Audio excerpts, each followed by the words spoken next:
So September is over and October is here, and it's time for us to look back and see how the month went, and for us, how the first sort of 5 or 6 weeks of school have gone. Hi friends, if you're new here, my name is Brecky and I'm the homeschooling mom of twins. I have twin 6-year-old girls who are in 1st grade. I also have 2 older kiddos who have been publicly schooled the whole way and are both in high school. Today we are looking back on September of 2025 and how the first 5 weeks of school have gone for us. And we're going to have a brief look towards what we're going to be doing in October. Nothing super hard and fast, but I will give you kind of an idea of where we're headed. As we begin sort of this reflection for the last month, I want to start with 2 big personal revelations that have come to me over the last couple of weeks. The first one is really this decision to be unhurried and the reminder that comparison is the thief of joy. So I watch a lot of YouTube. I tend to prefer YouTube to even like regular TV. I just really like the chattiness of it, and I like the idea that I'm learning something, that it's sort of like a community. That's a good thing. The downside is you can get into your head about comparing your homeschool and your kids and your lived experience with other people's. There are a handful of you that have kids that are the same age as my twins, and the things that you're able to accomplish in a day and the ways that your kids seem to mind you better or are a little bit more focused than mine made me think I'm doing something wrong. And it was only when I realized that, like, no, we all just have different strengths. My kids are hyper creative. They really like experiential play. They really like to have long, elaborate games that they play together, like 2-hour long ongoing creative games, things like that. And that's a gift and a grace of my kids that other kids don't have. And so once I stopped trying to fit them into the mold that I wanted and rather said, okay, where do I want to be the authority and the guide and the shepherd, and where do I want to be the companion that feeds their own interests and desires? How can I take the best of these 2 kinds of philosophies? That was when we finally really found a groove and a click. And that was a big part of us moving towards a more unit study approach, at least to some degree, while maintaining a pretty clear parent-teacher directed, phonics and math program, and a more child interest-led unit study side. So a little bit of both, and that's working pretty well. The other big revelation is one, and I'll be honest, it's a little bit vulnerable, but because it was so important to me to have this revelation, I feel like it might be useful for some of you. I lost my dad in June, and I have been going through a very delayed grieving process. There's a lot of layers. My dad was an awesome dad and a really good man, but he was also an alcoholic, and my mom is an alcoholic. And they were never physically abusive, right? That was not the problems. That was not the way it manifested in our house. It manifested in really deep emotional neglect. I raised my younger brother starting from the time I was about 11, and he's 5 years younger than I am. And I didn't want kids for a really long time because I'd already done it. Like I'd already raised a child. And so the fact that I'm a homeschooling mom surprised a lot of my friends because they were like, you didn't even want to be a mom, so now you're like super mom. And I wouldn't say I'm super mom in that I do everything right, but that I spend so much time with my kids, even my stepkids who live with us full time. And I had this revelation while driving back from one of the educational field trips we were having this month, that a reason I'm so invested in homeschooling and I'm so passionate about it for me is I want to pour into my kids in the way that I was not poured into. I didn't get the time and attention of my parents, no matter how good I was, no matter how well I achieved academically, no matter how much success I had. I was a theater kid and I did all the behind the scenes stuff. And I did really well. One year I did like 7 shows or something. It was astronomical. And they went to 1, right? And so it doesn't matter how much I achieved, I was still kind of an inconvenience. And it wasn't ever meanness, it was absolute indifference, ambivalence. And I am reacting to that as a parent by being very involved and very excited and very interested in empowering my kids and giving them everything. And I work really hard to make sure I'm not a helicopter parent, right? I really want them to have as much freedom as they can, but I want them to know that I am absolutely here for them and with them. And sometimes that's me being a cheerleader, and sometimes that's me setting a hard and difficult boundary, but both of those things is me caring, because I didn't have that.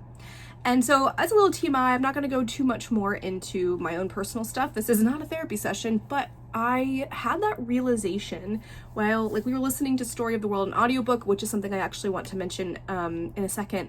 But we were listening to it on audio in the car, and I just was hit by this revelation. I mean, that's what it felt like.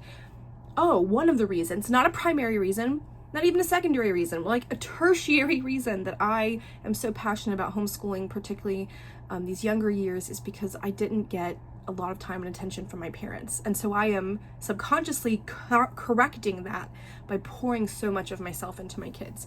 So if that is something true to your own lived experience, just something for you to reflect on, and maybe, marinate, meditate, contemplate over these next weeks, how those things in your past are shaping how you're homeschooling and how you're parenting. I think it is a helpful tool, right? We're always discovering ourselves, and we're teachers, but we're also learners. So how do we do that alongside our kids?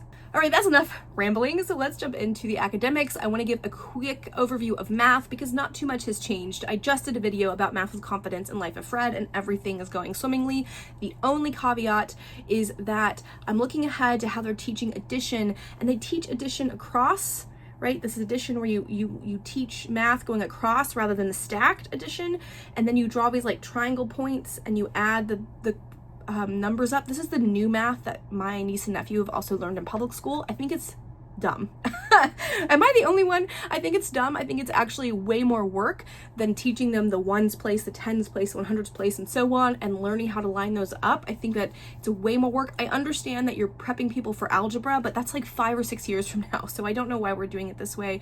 I don't like the way she's teaching them to visualize math with everything is 5, and then you figure out how much plus 5. So if it's 8 plus 2, you look at, you memorize, okay, 8 is 5 and 3, and then you add 2. I don't know why we're adding this extra step in. If you're someone who's familiar with math with confidence, is this a key thing that they really need to hone in on, or can we teach addition a different way? Because I don't like it. I find it really clunky.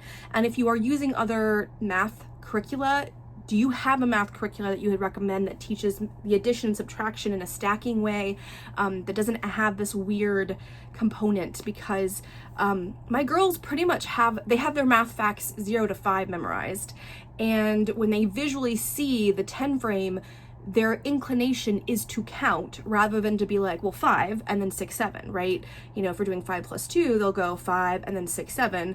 That's how they'll do that. But if they see the 10 frame, one of my girls wants to count all of them. That's her inclination, is to count. So I'd love your thoughts if you've already used the curriculum, if you've taught ahead, and if you're a mathy person that likes math and maybe is familiar with math, I would really, really love your insights, because I'm not a math person. This is where I do feel not confident. I don't want to not give them a really solid layer, but I really don't like how clunky this teaching of addition feels. It just feels like we're adding an extra step that isn't actually helping them later on, especially if they're really good with drilling their math facts. That's something that we do anyway. Okay, but as far as just the structure, yeah, we are doing about once a week. I'm starting with a worksheet from the worksheets. That is sort of what we're doing. I'm gauging how well they understand it with or without the lesson. When they've understood it pretty well, we're just doing the lesson explanations and none of the extra surrounding material, so we can, move forward. If there's something where they don't seem to fully have a concept, we do add in at least one of the activities. So that's been working well. And then we try to do 2 lessons of Fred just for fun sometime during the week, and they love Fred. They just love Fred. So that's nice to have them thinking about math from this different way, and to think about math and have joy, just to truly have joy as they consider math and numbers and all that. So, okay, that's the math update. The second update is going to be about Spanish, because I filmed a video, but I don't know that it's going to come out before this. So it might come out after this update. And that is about homeschool languages. We've been using Homeschool Languages Spanish Level 1, and I know that this is a really beloved curriculum. So many of you have gotten a lot out of this curriculum, but I'm going to tell you right now, we are not loving it.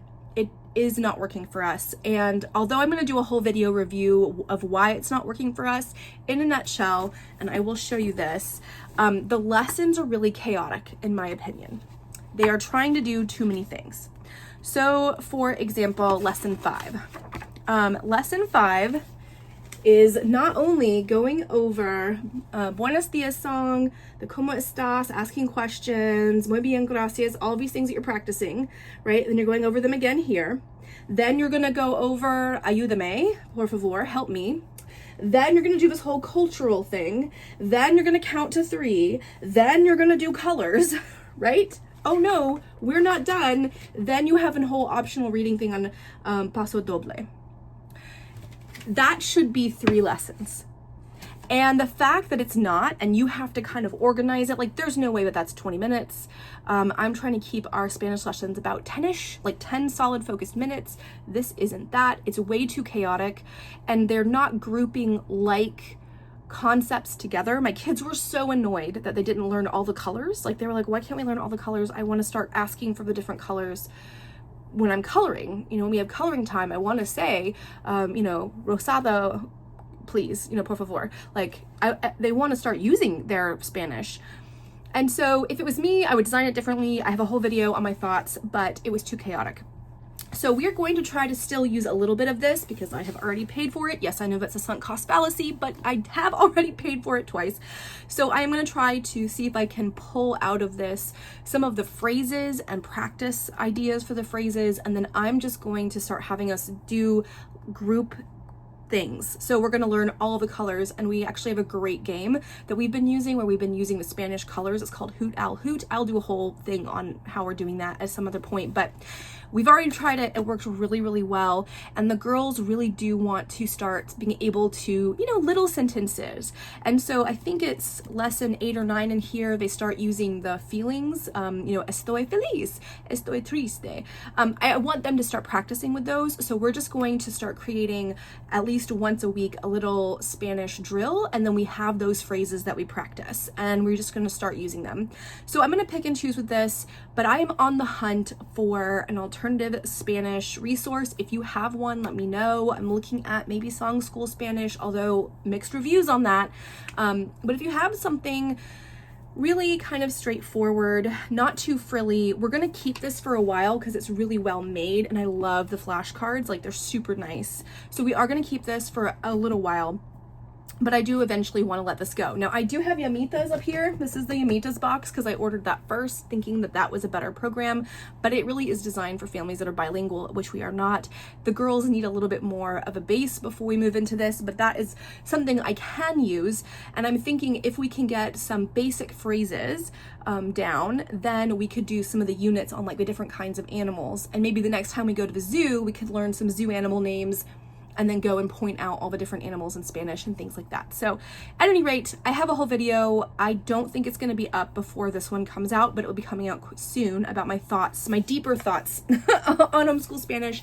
But suffice it to say, it is not my favorite. It doesn't work for the way my brain works, and we are going to pick and choose from it until we find something better. Our last component of our core subjects is phonics, and they are going really well. Our phonics studies have been progressing along really nicely. We're down to the last 5 or 6 lessons in the level 1 blue book, and we will be moving right into the level 2 green book as soon as we finish. We're not going to stop. We will take a day and go have lunch and celebrate finishing the blue book and really enjoy and rejoice that we've done it, but we are not going to pause too much. We're not going to take any time off. We will review concepts that we need to. We might take, you know, a day or two and just read through some stories to make sure that we're reinforcing some of the concepts, but we're not like stopping. We're gonna just roll right into the green level, level 2, because the blue level ends with syllables and the green level begins with syllables. So we're gonna make it seamless.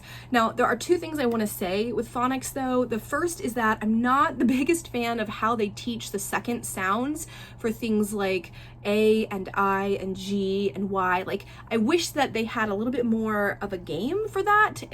It just feels like it kind of lost steam with those second sounds. And maybe the idea is that you're starting the spelling course, so you're getting some of the rules for like when is C a K as in cat versus as in city, right? They don't give any rules or any ways of just knowing that. You have to kind of just memorize it based on what's in the text. I'm not a big fan of that, but I think we're just going to keep practicing and seeing where they might struggle with that. If you have any recommendations as parents who've already worked through All About Reading levels 1 and 2 for these sort of second sounds, how you've worked to reinforce them with your kids, let me know.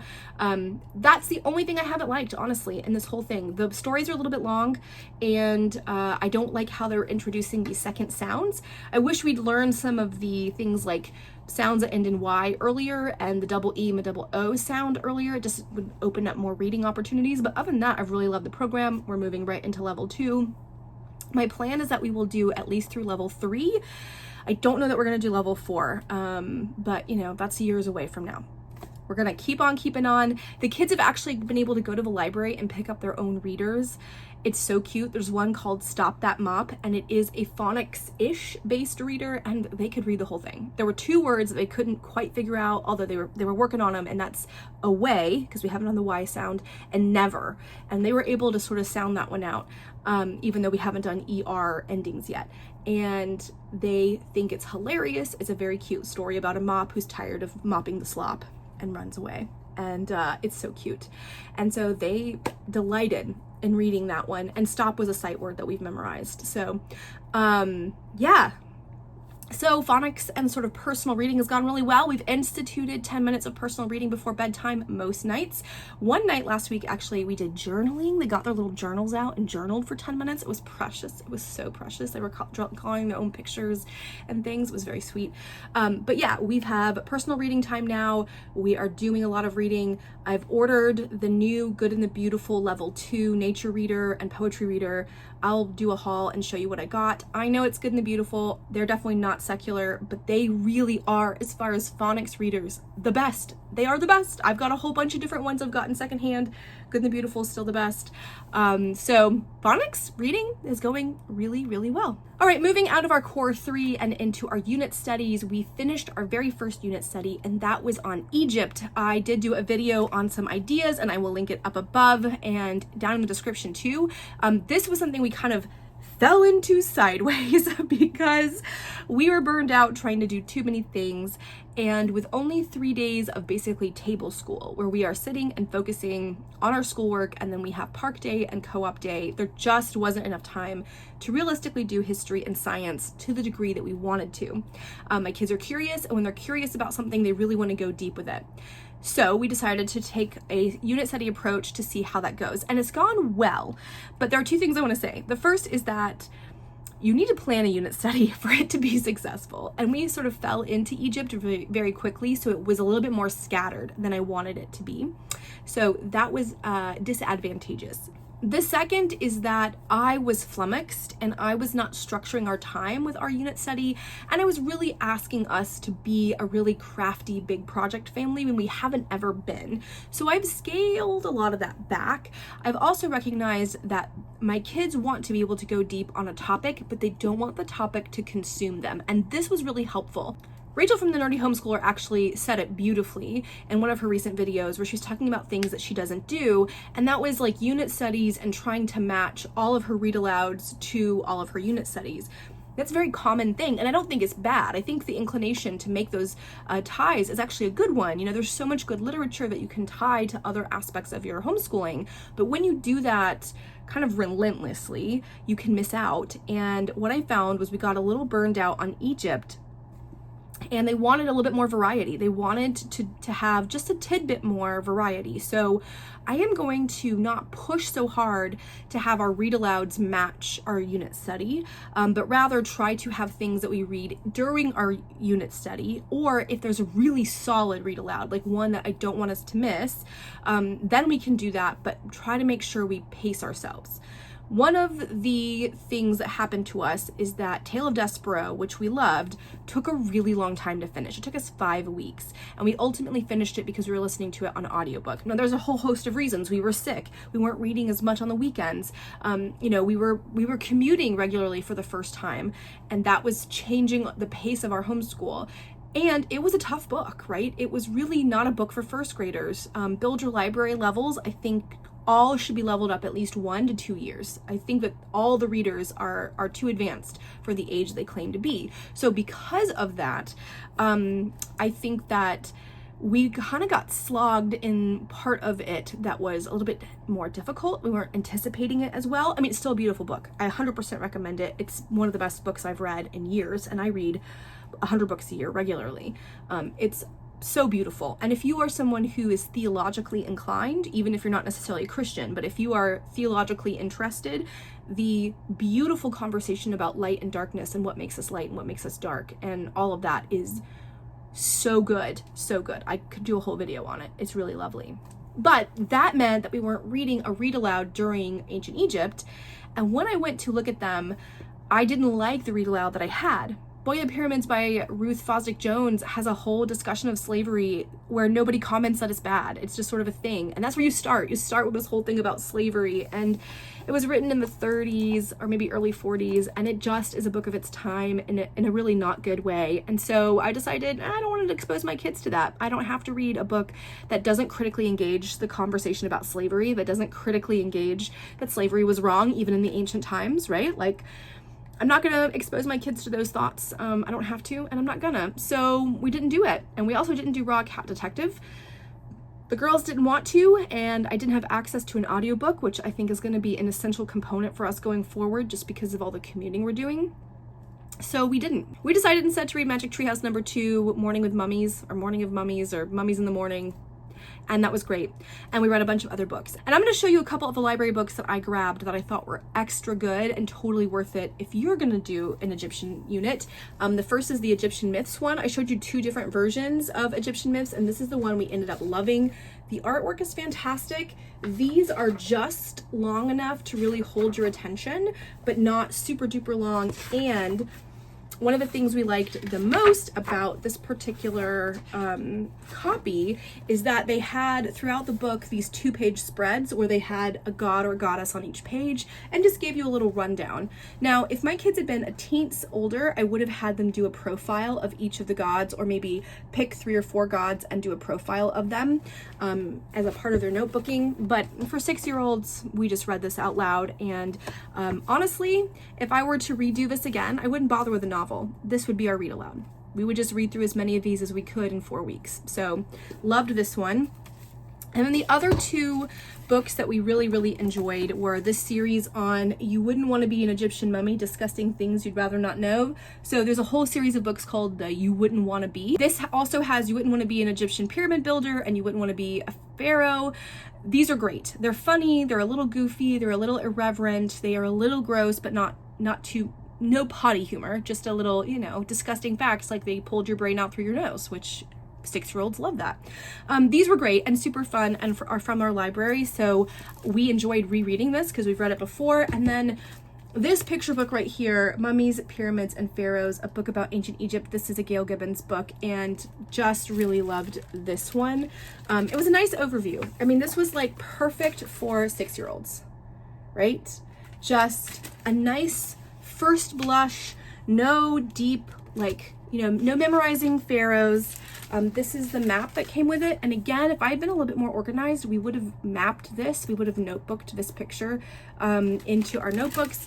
But instead, we did a big project on making our own sarcophagus. I'll post a picture or a video here so you can see a little bit of that. It ended up being such a big project that it got overwhelming. It wasn't just fun anymore. So trying to figure out what our stamina is for a project like that, where it stays joyful and fun, but it also is teaching us the discipline of showing up to an ongoing project, is something I'm figuring out. It was overall good, but we hit our week 4 and we were ready for a little bit of variety. And week 4 was this last week, the very end of September. So we've just started a mini unit on the human body. I am planning 3 weeks on the human body with a potential for a 4th week if we are still digging it. I have some things that we can do, but I have a whole collection of books, some from the library, some we already owned. And then I did go on Teachers Pay Teachers and I bought a super simple, not very sophisticated, honestly not even super great collection of like little kid bodies with the different systems. And we're coloring those as I read about the systems and gluing them into our our notebook, and that's kind of what we're doing right now. Again, my kids are 6. They don't necessarily need to know where the femur is. If they're curious, fine, but I'm not going to make that a requirement. And I'm not a crafty person, so all of the cool crafty things that most families like doing the lungs with the paper bags and all that, I don't have that stuff on hand, and I don't want to get it, and we're going to live without having done it. So that is just me realizing with my units 2 things. One, I can't be who I'm not. I'm not super crafty, and my kids aren't super ready for big, long projects. So something like a simple interactive notebook is going to meet all of our needs, and that's okay. 2, we need breaks from our units. So I'm not going to try to marry our read aloud to our unit. If it works, great. If it doesn't, also fine. Variety is the spice of life. And it's okay if we only have a 3-week unit, right? Because we're going to come back and cover all of the topics that we're doing now at some point in the future. They're only in 1st grade. It would be irresponsible not to do ancient civilizations again, or the human body again, or whatever we're going to study this year. So that was really helpful. So we're slowing some things down. We're definitely doing the human body per their request. We'll do a short unit on Mesopotamia, probably only 2 weeks. Like, it's going to be really short. There's just so many fewer resources for that. And then we'll end probably with Greece. That's the plan right now. Now, caveat to that. Okay, remember at the beginning of the video when I said Story of the World on audiobook and we'd come back to it? Well, Story of the World is getting updated books and audiobooks, and the updated books are a revision to make sure everything is still reflecting the best history, but also to expand sections. So they are going to be adding 2 new chapters on East Asia to make the Asian cultures more robust, which I'm really excited about. They also are including more biographies. I think they said 12 additional biographies, and it looked like quite a few of them were going to be non-Western, which I'm also really excited about. So I will probably get a copy of that new book just to have as a reference at some point. They're also re-recording it, and the new narrator is a woman. Very exciting. But because they are re-recording everything, and because they will have a new release, the old books narrated by Jim Weiss are on Everand. Now, I have been a member of Everand since it was Scribd, and it was a brand new beta app way back, because I used to live in Silicon Valley.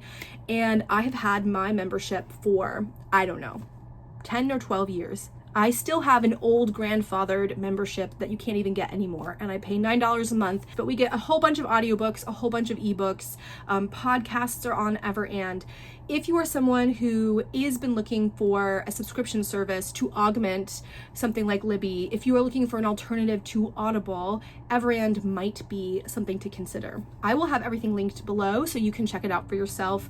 I love Everand. I have used it, like I said. I think I got my membership in either 2013 or 2014. Like, I was on the ground floor way back before they had audiobooks, or when they had like 2 audiobooks a month, but it was still cheaper than Audible. So I got it, and they're for rent. Like, you don't keep them, they're for renting. So love it. I've been able to read a whole ton of like homeschool audiobooks, because a lot of things that are indie press, it's hard sometimes to find your spot on Audible, but you can get on places like Everand and be found a little bit more quickly. So at any rate, all the Story of the World, the old Jim Weiss narrated Story of the World, are on Everand.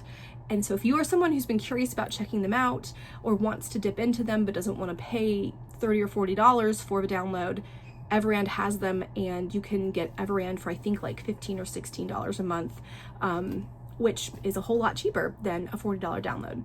So just a thought and a resource for all of you. The final part of our kind of table time homeschool is that we do start our day with a morning basket. I call it basket or table time, and this is really our catch-all. Now, it used to be what I was calling a virtue loop, but it's kind of grown and expanded to include our virtue loop plus other stuff.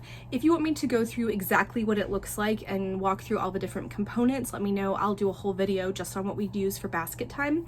But basically, we have our virtue loop, and then we've added all the different little things that are, 5 to 7 minutes that get lost in the shuffle if they don't have a place to put them all together. So we do several small pieces of curricula all at the same time in the morning, because otherwise those are the things that we would totally forget about. They would get lost in the shuffle of these longer, 20-minute lessons. A little 5-minute lesson would just get kind of thrown out the window if we have any kind of disruption. So we do them all together in the morning, called basket time. We've had some really good successes this last month, even though we had a really rocky start to school in general because of that illness that just wouldn't quit.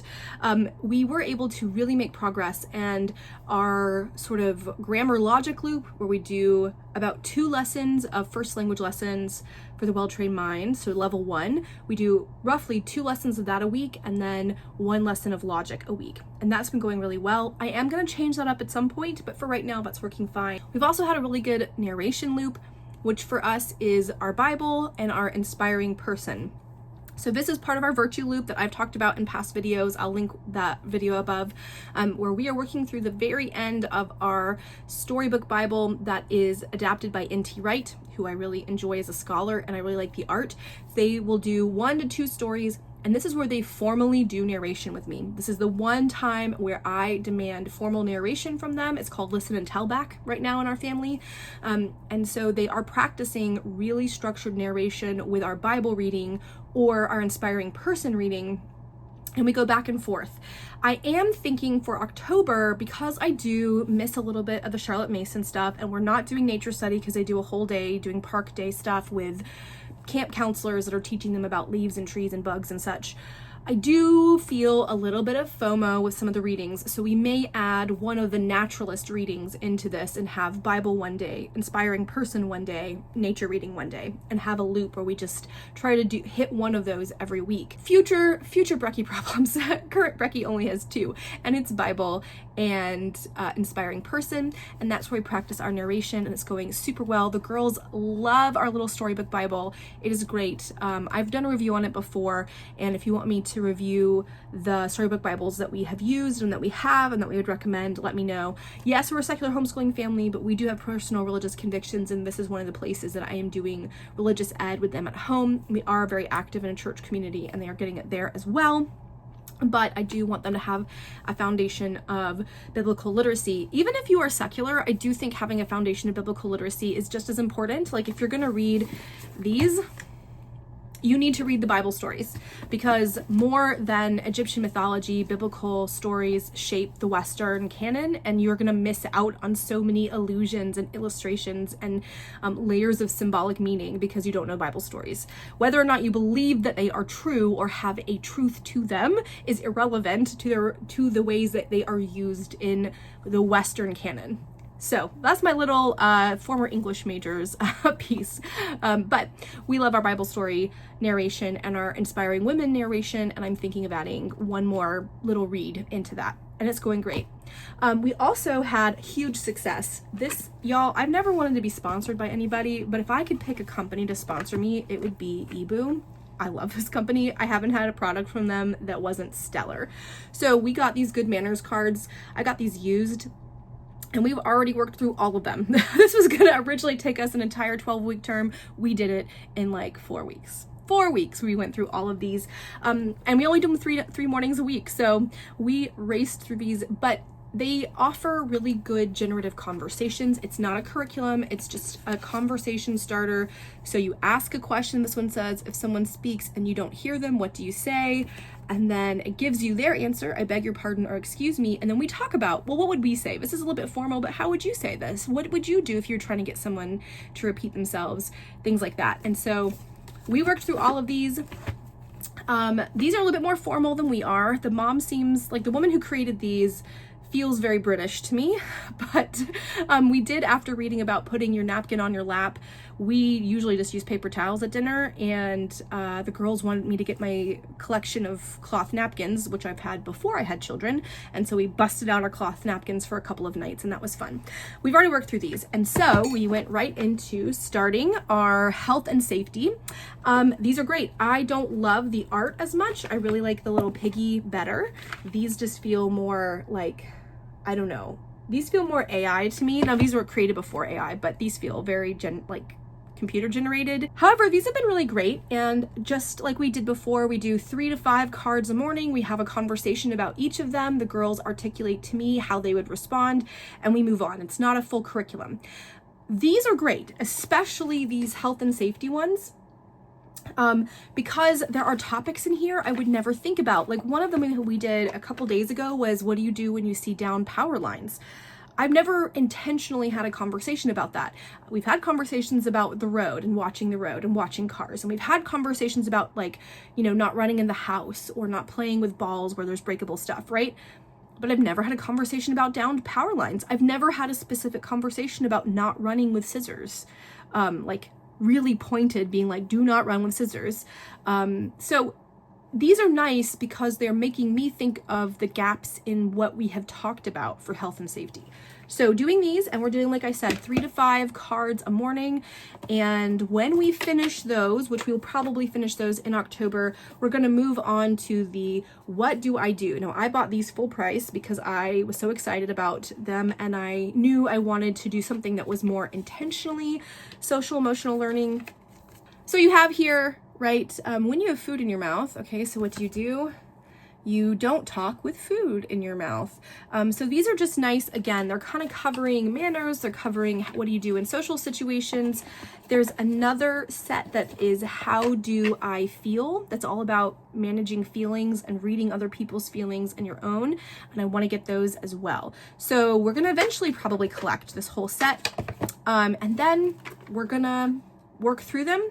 And once we do all the ones we have, we will start at the beginning and work through manners and health and safety and everything again. So my goal was to work through them at least twice and enjoy them, and they're fantastic.